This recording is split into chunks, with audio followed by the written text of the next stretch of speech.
Yeah, I want to give an update on what's going on with this whole situation in the world, with the virus. Take a break from playing the guitar a little bit and just talk. First, I want to say that I'm excited because a lot of people are waking up to the nonsense of what's going on with this. And I'm seeing good signs from all over Europe. A lot of people are out in the streets, saying enough of this. This is nonsense. All the restrictions, all the draconian laws that are put into place are controlling our lives with this. So I'm happy about that. We just need more people to build so we can get our normal lives back. First of all, what I'm saying and what I've said before is we just need to use basic logic and common sense regarding this. I'm not a doctor. People always say, "Where's your degree?" I'm not saying that I have a medical degree or a science degree. You don't need that. You need basic logic and common sense to understand that this is all nonsense. This whole hysteria. And they talk about, well, I'd rather listen to doctors, I'd rather listen to experts regarding this, when not a single doctor or a single expert or two can get together and have the same thoughts or ideas or be in agreement on anything regarding this. And yet you believe 100% of what they're saying or what the media is saying. That makes no sense. It doesn't make good logic, doesn't make good common sense. We're talking about this thing that they've given a very clever, scary name, COVID 19. It's a very clever name that's designed to scare you. And all of this information is going all around the world to hospitals all over the world, to medical professionals all over the world by two main organizations, and they have acronyms that everybody knows. The acronyms, CDC, WHO, you all know those. Who controls all of those? The WHO was mostly funded by the United States first. They were the biggest funder. Of course, we all know that they backed out of this. So, who is second? Yes, it's not even a country. It's not even a country. It is the foundation of one man. And we all know who that person is. It's one man. His foundation is the biggest donor to the WHO and the CDC. And this is not something that I'm speculating on. This is public information. You can go right on the internet right now and find this information. One of them, they'll give you the actual amounts of money that he gives to them. So, who controls the narrative that these medical institutions give to the whole world, hospitals all over the world? That one man and his opinions and his beliefs and his ideas. And they have to follow that because he gives them the money. He gives these organizations the money. And they tell the rest of the world what to think, what to do, and they follow in line because it's all a big money thing. It's a big status thing, big money thing, and status thing. So think about that. And again, that's public information. Yep. Now, they talk about testing. We keep hearing every day testing. More testing needs to be done. First of all, people are getting tests for something that has never been proven to exist. They still have not been able to show anyone under a microscope or anything that even exists. And yet we still all believe it because the media told us. So, and we're waiting for a test, we're waiting for a vaccination. You're waiting for something to provide a solution or to tell you about something that has never even been proven to exist. That's just using basic logic and common sense. Okay? Infections and cases. And then they tell you, and when you ask someone, okay, well, prove to me, who are these infected people? Who are all these deaths? Give me some information. Give me some background data. Who are they? What are their names? What's their medical histories? And people will say, "Oh, what do you mean? We can't do that. That's confidential information." What that is the psychology that they're using on you, so that they know that you won't go and do the research thinking that it's confidential information and find out the nonsense. You go in there and you find out who these people are or their background information. First, you're going to find out most of these people don't even exist. They're just giving you nameless, unknown people saying millions of people died or infected. And if you do find out, you will find out, which I've done, that these people have serious medical issues. They've had it for years. And most likely what they died of had nothing to do with any new virus thing that's going on. So think about that. We talk about masks, which I like to call muzzles. Everyone's wearing masks and they're mask shaming you if you don't wear a mask, or they're requiring you to wear a mask here and there. First of all, it's dehumanizing. Just seeing people with this thing over their face, you can't even see them, thinking that they're going to die if they take this thing off of their face that's covering up the beauty of the human body and our faces and what makes us human, covering that up. Children being forced to use that and wear that in classrooms. We're talking about doing these things, these measures that have never been required on people in human history. And we're requiring it, which is even more illogical, for people who are perfectly healthy, are being required to wear masks and stay away from each other with this ridiculous social distancing and the quarantining. For perfectly healthy people are required to do that, stay away from each other. Doesn't that seem illogical to you? Something that's never been done in human history before, and they're telling you, oh well, this is different. No, it's not. Don't believe that. Use your brain.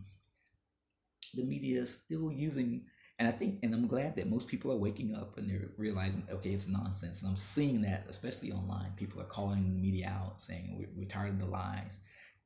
Using the words like outbreak, surge, spike, and those words that are strategically designed to scare you and put fear into your brain. It's part of the brainwashing, which along with the mask, it's fear. You see the mask, it's fear. You hear the word spike, it's fear. You hear the word outbreak, fear. You see the word surge, fear. And it goes into your brain and makes you think that there is this fear out there for something that really doesn't exist. We're perfectly fine. It's not anything what they're saying it is, if anything at all. They give you these fancy rates or data on the screen, rates of infection, recovery rates, all this stuff for something that they still have not even proven to even exist. People, I know people say, why are we doing all of this for something, with the 99.9% recovery rate? Well, that's cool, but that's only if you even think that it exists, which is beyond me. But yes, even if it does exist, their recovery rates and what we're seeing around us, our family or friends, basically no one's even has a sniffle, tells you that this is nonsense what we're being forced to deal with. They still have borders closed. We can't even travel. We can't even get on planes right now and go to different countries and enjoy our lives right now. So, and again, they talk about, oh, well, the Spanish flu. What about the Spanish flu? And I'll tell you again, this is research. You can do the research. The data regarding that and all the statistics and the numbers were told by yellow journalists, people who were trying to sell newspapers.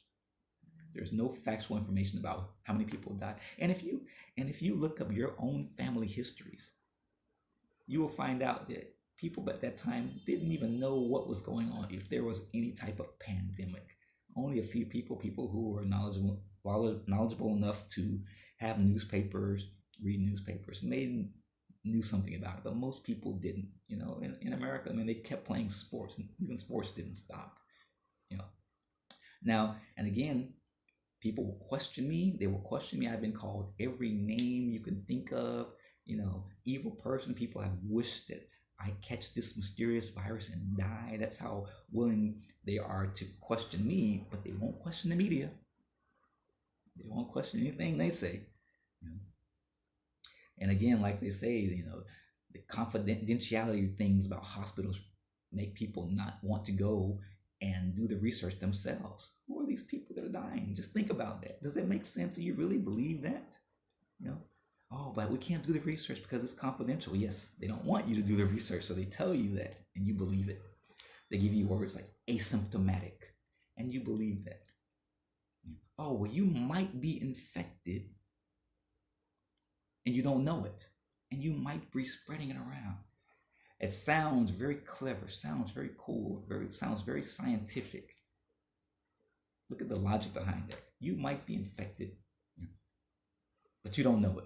So you need to stay away from everybody. So in that case, we should all stay away from everybody. It makes no sense. And and they talk about, well, why would governments do this all over the world? Well, the governments are being run by people who don't have much intellect themselves. They don't have. These aren't the smartest people in the world. These aren't people who use simple logic and intelligence. So yes, they can easily be fooled also. And as far as let's go back to the asymptomatic thing. I mean, that's part of the brainwashing. They use those terms, and it sounds very scientific and intelligent, and it makes you think, my gosh, that might be real. I might be infected myself. Maybe, and I don't even know it. Don't fall for that stuff. Use your brain. Think. Everyone wants to convince themselves that this is real, and they want to say, "Oh, well, I've had it," or my friend had it. I mean, I like to say, people say, "Oh," people like to say, "Well, my mother's sister's cousin's daughter's aunt had the virus." They'll do anything to make themselves believe that this is real before they will question any of it. And basically when they tell you what the person had or what they had, they're describing the normal flu symptoms. Common cold, normal flu symptoms. Oh, it was unlike anything I've ever felt before. I mean, my head was hurting, my chest was hurting. I mean, I couldn't get out of bed. It's the same symptoms as the normal flu many people have had. This is a media sickness. People who are out just to get a paycheck and report this over and over, and this is evil people, and they need to be called out. And the world is waking up. All over Europe, I'm seeing people speaking out. I'm seeing people out in the streets calling out. I saw in Poland, they're saying stop with this. Germany, Spain, France. And I wish more people in the USA will wake up. We need to wake up. It's the same with the global warming hysteria. I mean, they give you this data and this data and this data that's all theory. It's not fact, and you believe it and you believe it. But let's wake up from this. It's time to wake up. We can't let this continue and live our lives like this. These restrictions to travel, not going to the beach, curfews. In Australia, what's going on there in Australia? It's so sad, that the tyranny. Let's wake up and let's help them, let's support them. The stupidity that's going on in sports. Fans, no fans, or fans have to sit away from each other. I mean, I can't watch that because I don't want to be a supporter of this nonsense. Let's take back the world and go back to living our normal lives. Let's use logic, basic common sense. That's how we're supposed to live. We're a small group, but we're growing. We're fighting back. We're waking people up to what's going on, and speak to people. Try and get people to think and use their brains and question things. We have to get our normal lives back. Just like we lived for millions of years. So I want to end this right now. This is just an update. But let's just wake up and not let this be the new normal like they're trying to tell us. Use your brains, use basic logic and common sense, and know that this is not how humans are supposed to live.